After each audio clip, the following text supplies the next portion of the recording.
श्रीगुरुभ्यो नमः। श्रीमते रामानुजाय नमः। अनाघरतावत्यं बहुगुणपरिणाहि मनसो दुहानं सौहार्दं परिचितमिवाथापि गहनं पदानां सौभ्रात्रादनिमिषसेव्यं श्रवणयोः त्वमेव श्रीर्मह्यं बहुमुखया वाणी विलसितं तर्कत्रयन्तमर्मज्ञं प्रबोधनपरायणं जिज्ञासुजनजीवातुं श्रीरङ्गार्यगुरुं भजे। ओं नमो वेंकटेशाय। ప్రియ భగవద్బంధువులారా, విశేషమైనటువంటి ధనుర్మాసం అందరూ మేల్కొనాలని, ఆలయ పరమాత్మ దర్శనం గావించుకోవాలని, ఎవరైతే ఉత్సాహంతో బాగుపడాలి అనుకున్న వాళ్ళందరి కోసమని ఇవన్నీ మంచి రోజులని, మార్గళి తింగళ్ మది నిరైంద నన్నాళాలు అంటేనే మంచి రోజులు అని, ఈ మంచి రోజులలో మంచి కాలములో భగవన్నామాన్ని స్మరిస్తే పరమాత్మ మనలను దర్శించి అమ్మ గోదమ్మ పాడినటువంటి పాట వీళ్ళు కూడా పాడుతున్నారే అని మన వైపు దృష్టి సారిస్తారట. పెద్దల యొక్క దృష్టి మన పైన పడాలని మనం కోరుకోవాలట. పరమాత్మ యొక్క దృష్టి, ఆచార్యుల యొక్క దృష్టి మన యందు ఉండాలి. మనం దర్శిస్తున్నాం, వారి దృష్టి కూడా మన పైన ఉంటే ఇంకా మన జన్మ ధన్యమే. అది ఆ విషయాన్ని తెలియజేస్తూ ఇవాళ మరొక గోపికను మేల్కొల్పుతున్నారు.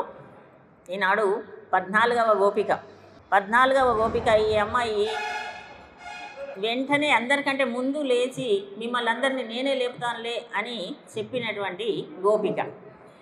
చెప్తాం కదా, ఎన్నో మాటలు చెప్తామండి. నేనే వస్తా ముందు, మీరెవరు నా దగ్గర రావాల్సిన అవసరం లేదు, నేనే అందరినీ లేపుతాను, నేనే ముందు ఉంటాను అందరికంటే అని ముందు ఉంటాను అని చెప్పి నాయకత్వ లక్షణాలు కలిగినటువంటి అమ్మాయి మేల్కొనలేదు. ఇంక ఇవాళ మేల్కొల్పుతూ ఉన్నారు. అమ్మాయి కూడా వాళ్ళ ఇంట్లో పుష్కరిణి ఉందట. చాలా ధనవంతుల అమ్మాయి. వాళ్ళ ఇంట్లో ప్రధాన ద్వారం గుండా వెళితే కాస్త ఆలస్యం అవుతుందేమో అనుకొని ఇంటి వెనక వైపు పడుకుందట. అంటే అక్కడ ఆ తోటలో ఒక దిగుడు బావి అంటే ఒక కొలనులాగా ఉంది. అక్కడ నిద్రిస్తున్నటువంటి అమ్మాయిని. అందుకని ఆ అమ్మాయిని వీళ్ళందరూ బయలుదేరి వస్తూ ఉంటే వాళ్ళ ఊరిలో ఉన్న చెరువులో చూశారు. చెరువులో ఏముంటాయి? చేపలు మొదలైన వాటితో పాటు పుష్పం, తామర పువ్వులు ఉంటాయి, కలవ పువ్వులు ఉంటాయి. అవన్నీ కూడా విచ్చుకుంటూ ఉన్నాయి. ఎప్పుడు విచ్చుకుంటాయి? తామర పుష్పములు సూర్యరశ్మికి తామరలు వికసిస్తాయి. చంద్రుడు ఉదయించినప్పుడేమో కలువ పువ్వులు వికసిస్తాయి. సూర్యుడు ఉదయిస్తే ఎర్రని పద్మములు వికసిస్తాయి. మళ్ళీ సూర్యుడు ఉదయించగానే నల్ల కలువలు ముకుళించుకుపోతాయి. రాత్రి విచ్చుకున్న కలువ పువ్వులు ముకుళించుకుపోతాయి. ఈ దృశ్యాన్ని వస్తూ చూశారు కనుక వీళ్ళ ఇంటిలో ఉన్నటువంటి కోనేరు ఉంది కదా, వీళ్ళ దగ్గర కూడా ఉన్నటువంటి ఆ కోనేరులో, ఆ పుష్కరిణిలో ఇదే జరుగుతుంది అని ఊహ ప్రమాణం అంటారు. మనకేమిటంటే వేదం ప్రమాణం అండి. వేదాన్ని ప్రమాణంగా తీసుకున్నటువంటి వాళ్ళని ప్రామాణికులు అంటారు. వాళ్ళ యొక్క మాటను మనం అనుసంధిస్తాం. వాళ్ళే మనకు ఆచార్యులు. వాళ్ళ మాటను వింటూ నడుస్తుంటాం. వాళ్ళు ఏం చెప్పారు, వారు ఏది చెప్పినా కూడా వేదాన్ని అనుసరించిన వాళ్ళని ఏమంటారు? ఆస్తికులు అంటారు. మనకు తెలుసు ఆస్తికులు, నాస్తికులు అని ఎవరంటారు అంటే దేవుడు లేడు అంటున్నారు. దేవుడు లేడు అని ఎందుకు అంటున్నారంటే వాళ్ళు అసలు మన వేదమును విశ్వసించరు. వేదాన్ని విశ్వసించని వారిని నాస్తికులు అనేస్తారు. వాళ్ళు ఇంకేమీ పట్టించుకోరు. వేదమును విశ్వసించి సకల వేద వాంగ్మయం అంతా కూడా పరమాత్మయే నిండి ఉన్నాడు అని తెలియజెప్పినటువంటి మహానుభావులను, పండితులు అని వాళ్ళను ఆస్తికులు అంటారు. ఆస్తికులు అని అంటే భగవంతుని యందు మన యొక్క సంప్రదాయం ఉన్నది. వేదం ఏం చెప్పిందండి? మనకు సాంప్రదాయాన్ని చెప్పింది. ఏమిటి సంప్రదాయం? ఎలా నడుచుకోవాలి, ఎలా కోవెలకు వెళ్ళాలి, ఎవరిని ముందుంచుకొని వెళ్ళాలి, ప్రతి విషయం కూడా వేదంలో చెప్పబడి ఉంది. ఆ ప్రకారంగానే మనం నడుచుకుంటున్నాం. ఇప్పుడు ఉదయం లేవగానే భగవంతుడికి నమస్కరించాలి, భూమాతకు నమస్కరించాలి. వేదం చెప్పిండండి. మాతృదేవోభవ, పితృదేవోభవ, ఆచార్య దేవోభవ, అతిథి దేవోభవ అని అందరినీ ఆదరించమని, ముందుగా వీరిని నమస్కరించమని తెలియజెప్పింది వేదమే. వీటన్నిటినీ పాటించినటువంటి వాళ్ళ యొక్క మాటను వినాలి కదా. బ్రాహ్మీ ముహూర్తములో నిద్ర మేల్కొనమని వేదం చెప్పిన మాట ముందు. ఎప్పుడు మేల్కొనాలి? బ్రాహ్మీ ముహూర్తంలో మేల్కొనాలి. మనం మేల్కొంటాం. మనమే కాదండి, పశుపక్షాదులన్నీ కూడా బ్రాహ్మీ ముహూర్తంలో మేల్కొంటాయి. ఇప్పుడు కేవలం మానవుడు మాత్రమే అలారం మీద పెట్టుకొని దాన్ని మళ్ళీ నొక్కేసి పడుకోగలిగే జీవి ఎవరైనా ఉన్నారు ఈ భూమి మీద అంటే మానవుడు ఒకడే. మానవుడికి ఒకసారి మెలకు వచ్చిన తర్వాత కూడా మళ్ళీ నిద్రపోగలుగుతాడు. కానీ వేరే జంతువులు కానీ పశుపక్షులు కానీ అలా నిద్రపోవు. మళ్ళీ సాయంత్రం సూర్యుడు అస్తమించిన తర్వాతనే వాటి యొక్క దినచర్య అలా ఉంటుంది. ఆ విధానాన్ని చెప్తూ అమ్మ మేల్కొనవలసింది అని, నీవు చాలా ధనవంతురాలవు, నీ ఇంట్లో ఉన్నటువంటి పెరటి తోటలో ఉన్నటువంటి కోనేరులో ఉన్నటువంటి ఎర్ర కలువలు వికసించాయి, నల్ల కలువలు ముకళించుకుపోతున్నాయి అంటే అర్థం ఏమిటి? సూర్యోదయం అయింది, చంద్రుడు చీకటి తొలగిపోతుంది, తెల్లవారుతుంది అనే గుర్తులు చెప్తూ ఉంటే, లేదు లేదు మీరే కావాలని ఆ కలువ ఎర్ర తామర పువ్వులను వికసింపజేసి ఉంటారు, ఎందుకంటే మీకు తొందర కదా కృష్ణ పరమాత్మ సన్నిధికి వెళ్ళాలని, అందుకని మీరే అలా చేస్తుంటారు, వాటిని ముకులించుకునేటట్టు కూడా మీరే చేస్తుంటారు అని ఆక్షేపిస్తుంది వాటి అమ్మాయి. కాదు, మరొక గుర్తు చెప్తాం అయితే అని ఇంకొక గుర్తు చెప్తున్నారు. శంగడు చక్కరమేందుం తడక్కయ్యన్. ఇంకో గుర్తు ఏమిటి అంటే, ఊరిలో ఉన్నటువంటి శంగడ్ పొరి కూరై వెంబర్తవర్తవల్, ఊరిలో కోవెల ఉంటుంది కదా, ఆ కోవెలను ద్వారం తెరవడానికి తాళపు కుంచెను తీసుకొని సన్యాసులు వెళుతూ ఉన్నారు. సర్వసంగ పరిత్యాగులు వాళ్ళు ఎలా ఉంటారంటే కాషాయ వస్త్రములను ధరించి ఉంటారు. కాషాయ వస్త్రములను ధరించి ఉంటారు. వారి యొక్క పలువరస తెల్లగా ఉంటుందట. తెల్లని పలువరస కలిగినటువంటి మహానుభావులు వెళుతూ ఉన్నారు అని ఆలయాలను తెరవడం కోసం. తాళాలు చేతిలో పట్టుకొని వెళ్తుంటే ఆ చప్పుడు అవుతుందట. తాళపు చెవుల యొక్క ధ్వని వినిపిస్తుందంటే ఎన్ని ఆలయాలు ఉండి ఉండవచ్చు ఆనాటి కాలంలో, ఎంతమంది సన్యాసులు పరిశుద్ధమై ఉదయమే బ్రాహ్మీ ముహూర్తంలో నిద్ర మేల్కొని ఆలయాన్ని తీయడానికి వెళుతున్నారు అని అర్థం. ఆ శబ్దం వినిపిస్తుందా కనీసం అని. వారి యొక్క పలువరస తెల్లగా ఉండడానికి కారణం ఏమండి? సాత్విక ఆహారాన్ని స్వీకరించేటటువంటి వారే. మన పళ్ళను చూసి మన ఆహారం ఏంటో చెప్పవచ్చట. అందుకని మహర్షులందరూ కూడా సర్వసంగ పరిత్యాగులు, పరమహంస పరివ్రాజకులు, వీళ్ళందరూ కూడా సాత్విక ఆహారాన్ని మాత్రమే ఎంత భుజించాలో అంతే స్వీకరించేటటువంటి వాళ్ళు అనేటటువంటి విషయాన్ని కూడా చెప్తారు. ఎందుకంటే ఈ ఈ దేహము జీవించి ఉండడానికి ఎంత అవసరమో అంత ఆహారాన్ని తీసుకుంటే చాలట. అధికంగా తీసుకుంటే ఏమవుతుంది? ఆ అనారోగ్యం ఎక్కడో అక్కడ ప్రస్ఫుటంగా కనిపిస్తుంది. అది ముందు దంతాలలో కనిపిస్తుందట. దంతాలు తెల్లని దంతములు కలిగిన వారు అంటే అర్థం అది. నిరంతర భగవద్ధ్యానమే తప్ప వారు ఏదో ఆహారం ఏం తినాలి స్వీకరించాలని చూడరు. అటువంటి వాళ్ళని కూడా దర్శించడం లేదా అని. ఎంగళై మున్న మెజుపువాన్ వాయిపేషుం నంగాయ్ యజిందిరాయ్. ఇవాళ మా అందరికంటే ముందే వస్తానని మాట ఇచ్చిన దానవు కదా, ఇంకా లేవడం లేదు, యజిందిరాయ్ అంటే లేమ్మా, నిద్రలేమ్మా అని పిలుస్తున్నారు. ఎంతమంది నిద్ర లేపాలి? అప్పటి నుంచి ఇప్పటికీ 7, 8, 9. ఇవాళ ఎంతమంది? ఇవాళ అమ్మాయి 14, ఎన్నో అమ్మాయి 9వ అమ్మాయివి, ఇంకెంతమందిని లేపాలి? ఇవాళ 9, రేపు 10 చివరి అమ్మాయి. అందుకని దాదాపు 5 లక్షల మంది వచ్చి ఉంటున్నారు మీ ఇంటి దగ్గర. వెళ్ళేవాళ్ళు వెళుతూ ఉన్నారు కేంద్రానికి. అందుకని నీవు వస్తానని మాట ఇచ్చిన దాన్ని వీళ్ళు ఇవ్వకుండా ఉన్నావు. ఏమంటారంటే పిల్లలు ఏమనుకుంటారండి, వీళ్ళందరూ 7, 8 సంవత్సరాల వయసు పిల్లలే, మనం గుర్తుంచుకోవాలి, బాలికలు. నీకు ఇలా మాట ఇచ్చి తప్పుతున్నావు, సిగ్గులేదా అంటారు కదండి. ఆనందటి వాళ్ళ ఎంగళై మున్న మెజుపువాన్ వాయిపేషు నంగాయ్ యజిందిరాయ్ అంటే నీకు అభిమానం కలిగిన దానవు, మాటకారితనం ఉన్న దానవు. మాటకారి అండి, అభిమానం ఉంది, మాటకారి. నేను అది చేస్తా ఇది చేస్తా ముందే ప్రగల్భాలు చెప్పేదానివి. ఇన్ని చెప్పి ఇంకా లేవకుండున్నావు, నీకు కొంచెం కూడా సిగ్గు అనిపించడం లేదా అంటున్నారండి. అనొచ్చా అండి అట్లా? అంటే ఎందుకన్నారు? వాళ్ళు ఒకే వయస్సు పిల్లలు కనుక, స్నేహితులు కనుక అనుకున్నారు. అదిగాక రామచంద్రస్వామి కూడా సిగ్గుపడ్డాడటండి. ఎప్పుడు సిగ్గుపడ్డాడు రామచంద్రుడు అంటే?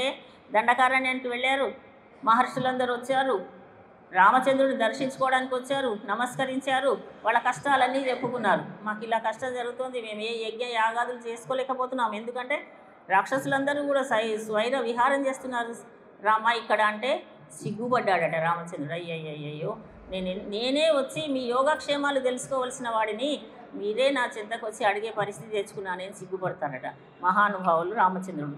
అలా యజిందిరాయ్ లేచి రావమ్మ అంటున్నారు. నానాదాయ్ నావుడయాయ్, నీకు ఏ కొరత లేదు, నీవు మా గోష్ఠిలో కలవాలి, మా కొరత తీర్చాలి. నీవు ముందొస్తే ఈ అమ్మాయి కూడా అందమైన అమ్మాయి, ధనవంతురాలు, సౌందర్యము కలిగినటువంటి అమ్మాయి. ఈ అమ్మాయి అంటే కృష్ణ పరమాత్మకి ఇష్టం, మంచి మాటకారి. ఎప్పుడైనా సరే మాట మంచిగా ఉంటే అందరూ వాళ్ళు కావాలని కోరుకుంటారు కదా. అటువంటి అమ్మాయి నీవు ముందుంటే కృష్ణ పరమాత్మతో ముందు మాట్లాడగలవు. మాట్లాడితే మమ్మల్ని అందరినీ తొందరగా కనికరిస్తాడు. స్వామికి అనుకరించాలంటే మంచి మాట ఉండాలి, మాట నేర్పు ఉండాలి, వినయం ఉండాలి, భక్తి ఉండాలి, అన్నీ ఉన్నాయి నీ దగ్గర. అందుకని నీ చెంత అన్నీ ఉన్నాయి కనుక నీవు రావాల్సింది యజిందిరాయ్ అన్నారు. నీకు నానాదాయ్ నా ఉడయాయ్. మళ్ళీ ఇంకా ద్రౌపదీదేవిని కూడా గుర్తు చేసుకుంటారండి. ఎందుకు ద్రౌపదీదేవి కూడా సిగ్గుపడింది. ఎప్పుడు సిగ్గుపడింది? నిండు సభలో అవమానం జరిగింది ద్రౌపదీదేవికి. ఆ సమయంలో 2 చేతులెత్తి నమస్కరించలేదు. ఒక చేయితో ఒక పమిట కొంగుని ఇలా పట్టుకొని ఒక చేయితో నమస్కరిస్తే వస్తాడా స్వామి? శరణాగతం చెయ్యాలంటే, స్వామిని శరణు వేడాలంటే 2 చేతులతో అంజలి ఘటించాలి అని చెప్పడానికే మనకు వాళ్ళందరూ యమునా నదిలో స్నానం ఆడుతుంటే వస్త్రాపహరణ చేశాడు కృష్ణ పరమాత్మ, చేశాడు కదా గోపికలందరూ కూడా. అప్పుడు ఏం చేశారు?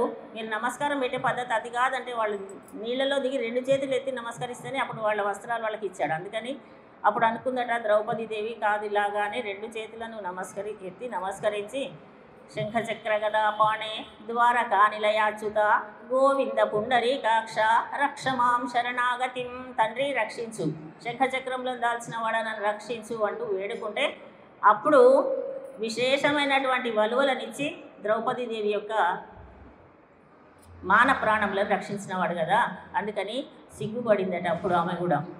ఇలా శంగడు చక్కెరమేందుం తడక్కయ్యన్ అంటున్నారు. మళ్ళీ మనం వచ్చి ఏం చేయాలి అని అనుకుంటున్నావేమో, ఇంకా ఏం చేయాలని లేచిన తర్వాత అంటే శంగడు చక్కెరమేందుం తడక్కయ్యన్. వాళ్ళు ఎప్పుడు కూడా శంఖ చక్రధారి అయినటువంటి విశాలమైన బాహువులు కలిగినటువంటి పుండరీకాక్షుడైనటువంటి స్వామి యొక్క నామాన్ని కీర్తిద్దాం. అందుకే కదా రావాలి, నీవు లేచి మేల్కొని రావాల్సింది అన్నారు. శంఖచక్రములను ఎక్కువగా తలుస్తారండి. అమ్మ గోదాదేవి స్వామి చేతిలో ఉన్నటువంటి అవి ఆభరణములుగా ఉన్నాయి. అలాగే శత్రు సంహారకంగా కూడా పనిచేస్తున్నటువంటి శంఖము అన్న చక్రము అన్న మన గోపికలకు చాలా ఇష్టం. ఎందుకు? పరమాత్మను అంటి పెట్టుకొని ఉంటాయి ఎప్పుడు. ఇంకా చక్రం అన్న అప్పుడప్పుడు దూరం వెళ్ళి వస్తుంది, కొంతమందిని సంహరించి వచ్చింది కానీ శంఖం ఎక్కడికి వెళ్తుంది? ఎప్పుడు ఎక్కడికి వెళ్ళదు, చక్కగా ఉంటుంది. పాంచజన్యం ఋషికేశో దేవదత్తం ధనంజయ. మనకు భగవద్గీతలో ఎవరెవరి దగ్గర ఏ శంఖాలు ఉన్నాయని వర్ణించి చెప్తారు. ఆ శంఖ ధ్వని వినగానే శత్రువుల యొక్క గుండెలు అక్కడే పగిలి పారిపోయారు. కొంతమంది ఆ శబ్దానికే చనిపోయిన వాళ్ళు ఉన్నారట. అంత గంభీరమైనటువంటి శంఖమా నీవు ఎంత పుణ్యం చేసుకున్నావమ్మా, స్వామి యొక్క అధర అమృతాన్ని ఎల్లప్పుడూ గ్రోలుతూ ఉంటావు, అంత స్థితి మాకు ఎప్పుడు వస్తుందని ఎదురు చూస్తుంటారా? ఈ గోపికలందరూ ఎదురు చూస్తూ ఉంటారు. స్ఫురత్ సహస్రార శిఖాతి తీవ్రం సుదర్శనం భాస్కర కోటితుల్యం సురద్విషాం ప్రాణ వినాశ విష్ణోహో చక్రం సదాహం శరణం ప్రపద్య అని చక్రానికి నమస్కరించి శంఖానికి నమస్కరించి వాళ్ళు ఈరోజు మళ్ళీ శంఖచక్రధారి అయినటువంటి పుండరీకాక్షుడైనటువంటి స్వామిని మనం స్తోత్రం చేద్దాం, పాడుతూ పోదాం. செங்கடு చక్కెరమేందుం తడక్కయ్యన్ పొంగయ కన్నానై పాడు ఏలోర్ ఎంబావాయ్. పాడు అంటే పాడుదాము, ఏలోర్ ఎంబావాయ్. ఏమండి ఇదండి మా వ్రతం. ఎంబావాయ్ అంటే అర్థమేమి? పావాయ్. మేము ఆచరించేటువంటి వ్రతం ఇది. ముఖ్యంగా నామస్మరణ చేస్తూ పరమాత్మ దర్శనానికి మేము వెళుతూ ఉన్నాము. భగవంతుడు లోకం అందరి కోసము వర్షం కావాలని చేస్తూ ఉన్నాం. మాకు కావాల్సింది పరమాత్మ యొక్క నిత్య కైంకర్యము కావాలి. పరమాత్మ యొక్క దివ్య మంగళ విగ్రహ సౌందర్యాన్ని దర్శించడం అనేటటువంటి మా అభిలాషను తీర్చుకోవడానికి మేము ఈ నోమును వస్తున్నాం కనుక అందరూ కలిసి వెళ్ళాలి. స్వామి ఏం చెప్పాడు నిన్న? అందరూ కలిసి రండి, వస్తే మీకు కావాల్సినవి ఇస్తా అన్నాడు. అందుకని మనందరము కలిసి వెళదాము రామ్మ అని పిలిచారు. ఇవాళటి ఆళ్వార్లు ఎవరంటే తొండరెడ్డిపొడి ఆళ్వార్లను మేలుకొల్పినట్టు తొండరెడ్డిపొడి ఆళ్వార్లు రచించినటువంటివి గ్రంథములు 2, తిరుమలై అనే ఒకటి, తర్వాత తిరుపల్లి ఎడిచి. మనం ప్రతిరోజు రంగత్తమ్మ పల్లి యజుందరులాయి అని రంగనాథ స్వామి యొక్క సుప్రభాతం అది. దానిని ప్రతినిత్యము మనము అనుసంధానం చేస్తూ ఉన్నాం. అటువంటి మహానుభావులు తిరుమలై అనేటటువంటిది రెండు గ్రంథములను రచించారు. తిరుమలై ఏమో మన తిరుమంత్రము, ద్వయమంత్రము, వీటి యొక్క వివరణ ఉంటుంది.